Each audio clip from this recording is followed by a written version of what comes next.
Hello and welcome back to another episode of More Than a Business Live. I am your host, Mitch Case, also the co-founder of More Than a Meal, where we help organizations strengthen their most valued relationships by showing gratitude and appreciation one meal at a time. You might recognize that I've lowered my voice. It's because I woke up this morning without a voice. So we're going to power through this show as I've slowly kind of gotten it back and forth, and probably going to be drinking a lot of water through this. But I appreciate all of you that continue to show up and watch this show as we bring on amazing leaders inside of organizations that are just doing it right and truly having those organizations as more than a business. So we are coming to you live every single Thursday at 3 p.m. Central Time, with the purpose of, as I just kind of mentioned, highlighting those individuals, highlighting those organizations that go above and beyond to really strengthen the relationships with their team members, their clients, and just doing business the right way. So part of the reason that I can do this is a friend of mine, David Voorhees, and his company, True Captive, sponsoring this. So I want to give a shout out to them. So if you are looking for something new, True Captive believes in healthcare that is personal and insurance that isn't complicated. So if you do want to learn more about this unique captive healthcare program, just go on over to truecaptive.com. If you can't find that, shoot me a message. I'd be happy to get you connected with the leadership team over there. And today's guest, I'm really excited to bring her on. I think we're going to learn a lot from just the different initiatives that they have over at Agility Health. But without further ado, I'm going to go ahead and bring Trisha Hall onto the stage here. Trisha, thank you so much for joining us today. Thank you so much for having me. I'm very excited to be here with you today. Awesome. Awesome. Well, I'm going to let you talk a lot more than myself today as I try to keep my voice through this show. But why don't you go ahead and tell us just a little bit about yourself and what you do over at Agility Health? Sure, Mitch. I have the pleasure of leading our sales and marketing teams here at Agility Health. I've been with our company almost a decade, which seems crazy to me. When I joined the company, I was an employee somewhere between number 5 and 9. I've lost track Oh, between wow. now and then. It's been a long time. And what we do is we really help organizations understand the value that they have and realize the value they have with their employees. And we do that through helping them hear the voice of their teams and really build out continuous improvement programs and then decide how are we going to do that and tie the voice of their teams to the strategic initiatives of their organization. And we do that through our software as a service and working through strategic initiatives and coaching. Awesome. I love that because I think that's going to be an interesting conversation for us as you have a unique situation of being on the sales and marketing side. You're going and helping these other organizations, but bringing them together from a health and wellness perspective. So I do want to dive into that. Before we start talking about this impact story that I want you to dive into, I forgot to mention, if anybody is tuning in, shoot a message in the comments. Let us know where you're tuning in from. If you're up in Omaha or you're here in Kansas City, what platform you're on. It doesn't give me the information on where you're watching from. So we would love to see that. And if you have any questions as Trisha and I dive into this conversation, shoot them in there and we'll try to get those answered before the end of the show. So Trisha, one of the ways that we always start this show is just an impact story. So maybe a personal story or a story that you do have on how you or potentially Agility Health has had a direct impact on maybe a team member of yours or potentially even a client of yours. Sure. I thought a lot about this, Mitch. And one of the stories I wanted to share was actually one of my personal clients that I had. And it's also a Fortune 10 company here in the United States. So it's a very large organization. And one of the things that they were struggling with was really understanding, what do our team members need? We've been pushing them, we've been asking them to provide more work, be able to work harder, faster, and be able to produce more value for us. But we don't understand what they need from us as leaders. How can we actually gather the voice of our team members? And that's actually one of the things that we specialize in. So we worked with the leaders of this company, and over the span of about 3 weeks, we helped them gather the voice of 25,000 team members. And so we help them gather that data and really understand, what do their team members need? And some things were simple. We need better desks. We need better chairs. We need better collaboration spaces. Some things were a little bit more complicated, like we don't have the right server space, or we don't have the right training. We don't have the things that we actually need from a resource perspective to do what she needs to Right. do. But by helping that company actually get that data in a format where they could gather it understand the impact of it across those 25,000 employees, we could help them prioritize it so that they could truly deliver on what their team members needed. And so, over about a 3 or 4 year period of working with that company, we were able to help their employee engagement scores go from like on a 100-point scale, go from in the 60s to in the 90s.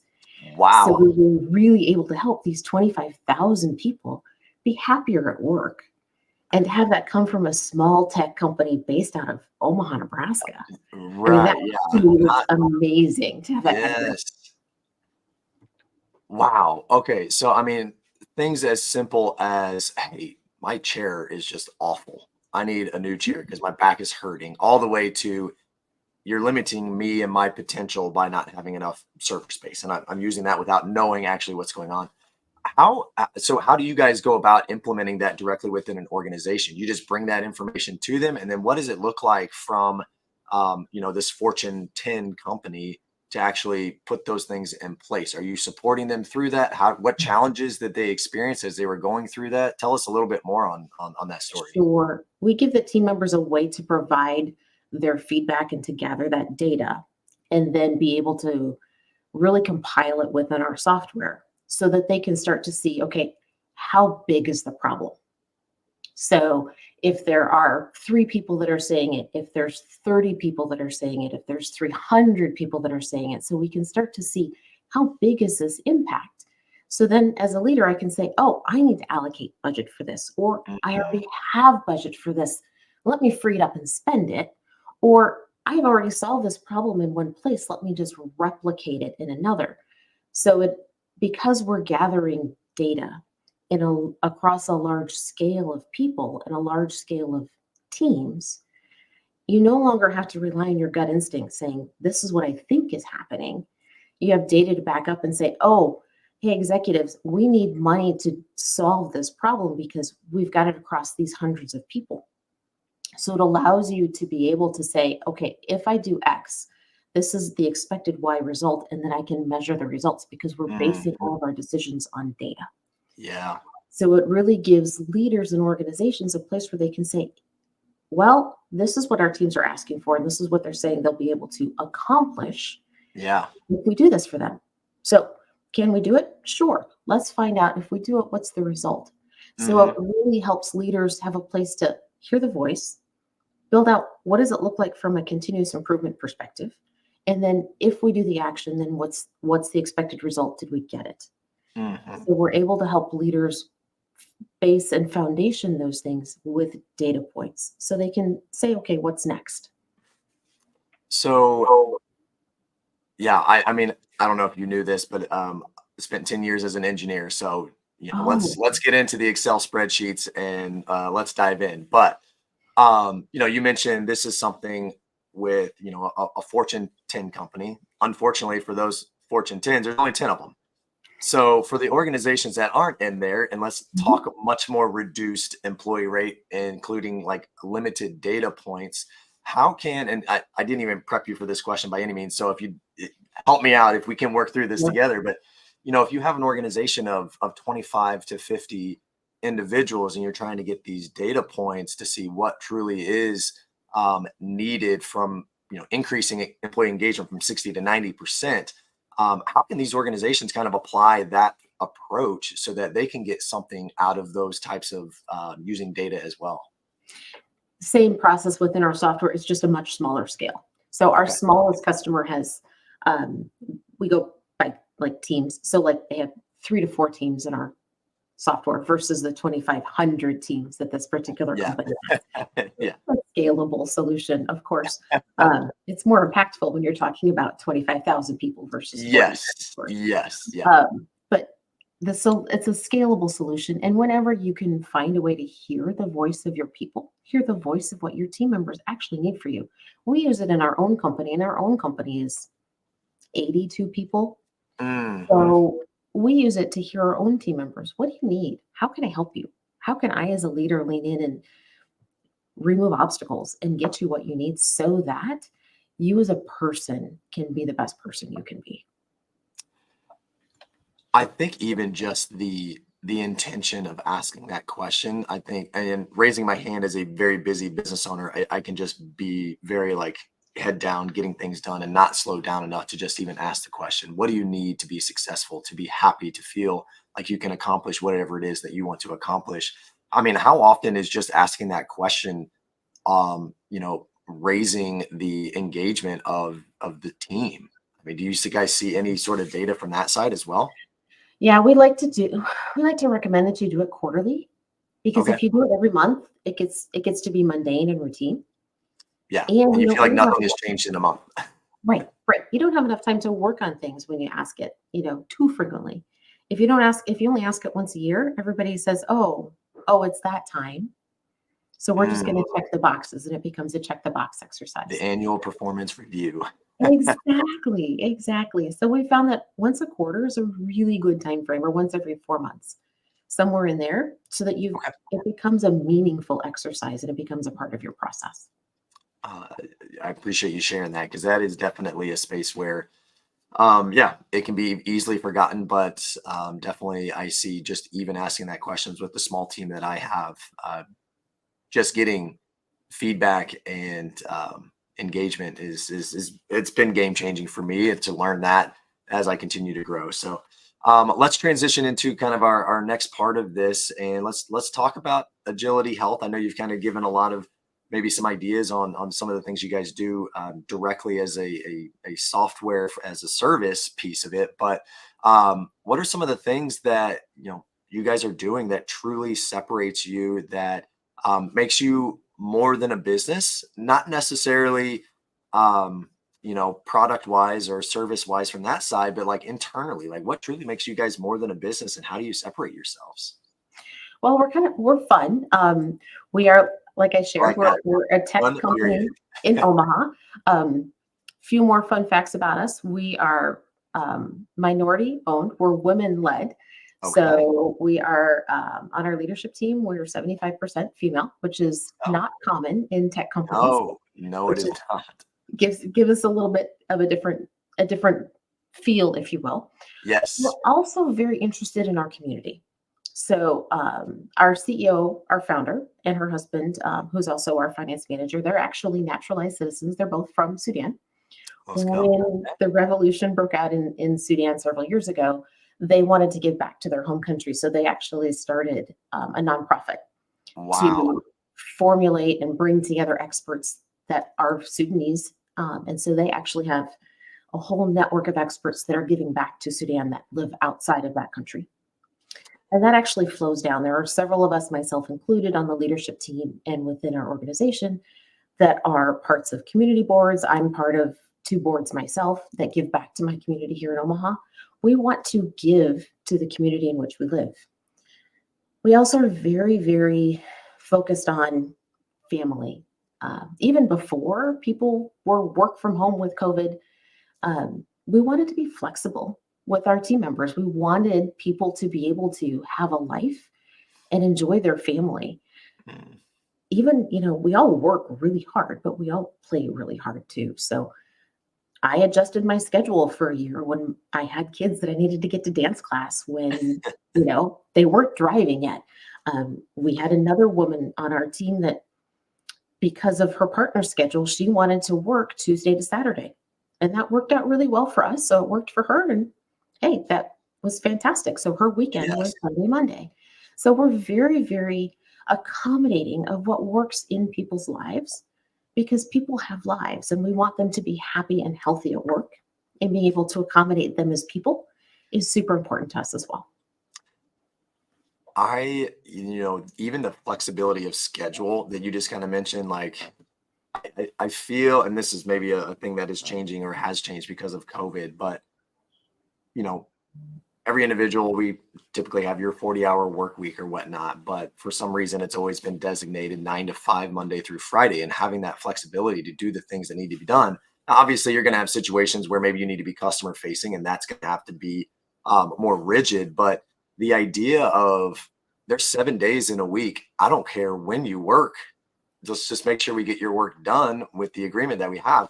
I've not heard of I've always heard of flexible scheduling where you can start early or late and finish your work during the week. But even to the point where you're saying, I don't care if you work on Saturday, like do your work. Right.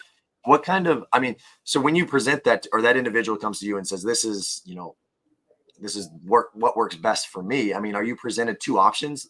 You need to work with this schedule that I need so that I can be with my partner, or I need to leave. Like, was it more of one of like if and you guys were flexible to make that stay, or was that just a general piece of what you guys wanted to offer all of your employees from the get-go is let's figure out what works best for you guys? With this particular individual, it was an ask so that they could actually, have a good, healthy life with their partner. And because that particular individual was not customer facing and had a lot of heads down individual work, it was an easy yes. We've had some other folks where, they needed to accommodate schedules to pick up kids and those types of things. So we just come to an agreement of what are core working hours where we know that you're going to be available for the team. Mark them on your calendar so that we all know what your working Mm, hours are, and then how you get your 40 hours in, how you get your work done. You're an adult. We hired you because of your skills and because you fit our culture. And we trust that you're going to get your work done. We didn't hire you because we wanted to babysit you. We hired you yeah. because you're a part of our team. So it's really becomes a conversation of what do you need and how can we work with you because we value you as a person. And that's not something that I found in big corporate America. It's not something a lot of us that came from corporate America found. And we Mhm. really wanted it as we built our company. And so that's something that we built into our culture. I mean, as a parent going through the throes of a 6'3" and 2-year-old right now, there is nothing needed more than just the ability to be flexible with schedule. It is for whatever, I mean, somebody gets sick. All right, somebody's got to stay home. My wife is a nurse. Like there are challenges that we face, and I'm the one that works from home. So being able to have that flexibility is critical. I'm curious, have you come across any challenges through having that flexible, like what are your core work hours? Have you come across any challenges? Anybody working on like maybe there's only one person that's working on Saturday and they get stuck and they can't, like what kind of challenges have you faced through all of that?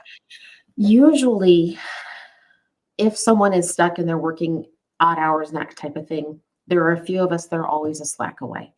Hmm. Um, the flip side of that is there are a few of us that are always a slack away. So it's finding the balance. Yep. Um, Yep. we find very few people that take advantage of our flexibility. They are usually very quickly weeded out because everybody else is like, we don't want you to spoil it for the rest of us. Hmm. So it's always worked itself out. It's just one of those things that if you put good karma out into the world, it's going to come back to you in the right way. So it just I always feel works. like that's one of those like unlimited vacation days where, the flip of it is that now you have to encourage people to actually take those vacation days because they appreciate it and know that they can use it, but only probably want to use it when it's like necessary or there's a disruption or something along those lines where it's less of a routine and it's just, hey, this week it's got to be flexible. I need to make this work because of this situation. So I really, really can appreciate that speaking from somebody that maybe didn't always have that flexibility that I would have liked. And that's as much as I'll say about that one. Well, and Um, I've had prior jobs where I've been told that I cannot be there at 8:01. I have to be there at 8 o'clock. So I'm like, oh, somebody's going to count minutes on me. Not my thing. yeah, there's yeah, I better not. We'll keep moving on here. I don't want to get anybody in trouble on this one, but um, we are moving through this right now. So I do want to get to this last part, Trisha. Like, we had an awesome conversation when we first connected, and I just gravitated towards you, and you kept me in track because I totally dropped the ball on having you on the show last week and said, "What's up? When are we going to do this?" So um, this next piece is really just kind of talking about you and what continues to motivate you to show up every single day. And, I'm saying here, like, I probably disrupted your schedule last week when you were expecting to be on the show and it didn't.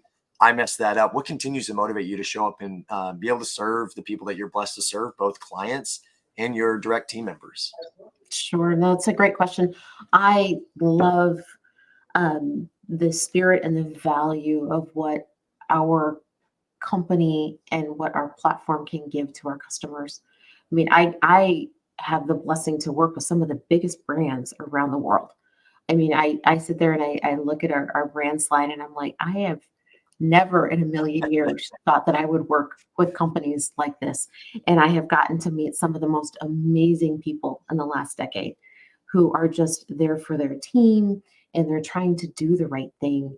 Um, and just to be able to help them in their journey is just such a blessing. And to be a small part of what they're doing and to be able to say that we helped change some of the biggest corporations in the world and Mm. helped influence and help some of the smallest nonprofits that we've met. It's just, it's a great feeling to be able to know that I've had a small part in that. It's Yeah. really cool. I love, well, I mean, I can just hear it in your voice, but even as you're talking about it, sitting there and smiling about it, it's just very genuine from that side. And, kudos to you guys. I mean, working with large brands like you've kind of alluded to, I'm sure there are challenges that you guys face with that and value and proposition and all these types of things. But at the end of the day, if you are not only just taking data, but actually using this data to truly impact the lives in a positive way for each of those team members, whether it's somebody that they need a new chair because their back is hurting them too much and it's causing extra chiropractic care down the line. Like there's so many rabbit holes you can go down, but truly like with the companies that I've had the opportunity to talk with, like everybody's trying to figure out how can we better take care of our team? How can we better engage them? How can we reduce the amount of turnover that we have? And it just seems like that's such a simple way, asking a simple question with a huge impact in return. So I appreciate you sharing that piece that truly motivates you. What I've always recognized throughout all of that is every time I ask that question, one way or another, it comes back to how people have impacted other people. Like almost always, when I started this show and had that question teed up, I had no idea what answers I was going to get, but literally almost everybody goes back to the ability to impact other people. And I think that goes truly into like what makes companies more than a business is it's not just profit and loss sheets. It is the individuals that we get to serve both in our team and outside of our team. So I really appreciate you sharing that, Trisha. We're going to try and wrap this up here pretty quick. So if anybody sees this now or a little bit later and want to reach out to you and hear more about Agility Health or just maybe some of the initiatives that you guys take or just want to hear how cool Omaha is, what's the best way for them to get a hold of you? Sure, you can reach out to me on LinkedIn. I'm there at Trisha Hall. You can always search Trisha Hall Agility Health and you'll find me there. Or if you want to reach me via email, it's Trisha, Trisha, at agilityhealthradar.com. Pretty simple. Awesome. And I will echo that. If you have any challenges getting hold of Trisha, just reach out to me and I'd be happy to get you guys connected. Usually the way that we end this show is my wife and I, as we've built this business, we recognize that we are truly helping and serving individuals going through good times and bad times, just by showing gratitude and appreciation. And I want to do that as well with you. So we would love to give a meal away to an individual that you think is deserving of a meal, whether they're going through the tough parts in life or maybe they're going through some of the better times in life. Feel free to share as much or as little as you would like about somebody that you would like to gift this to. Sure. Thank you for that, Mitch. One of the people here in Omaha that I really admire is a gentleman by the name of Mike Hornacek, and he is the CEO of an organization. It's called Together, and I'm starting on the board there in January. I'm super All excited. right. And Together's mission is really to end homelessness Mm, in Omaha and Council Bluffs, which is our sister city just across the border in Iowa. yeah. And we have programs for homelessness, for helping folks that are on the margins. We've got food pantries. And Mike took over as CEO there, I think it was 12 years ago. And he really just took a very small nonprofit and expanded it into now we're serving hundreds of people every week. And I'm just very inspired by Mike and the work that he's done. And I'm super excited to start there on the board in January. So I would love to bless him and his wife with a meal.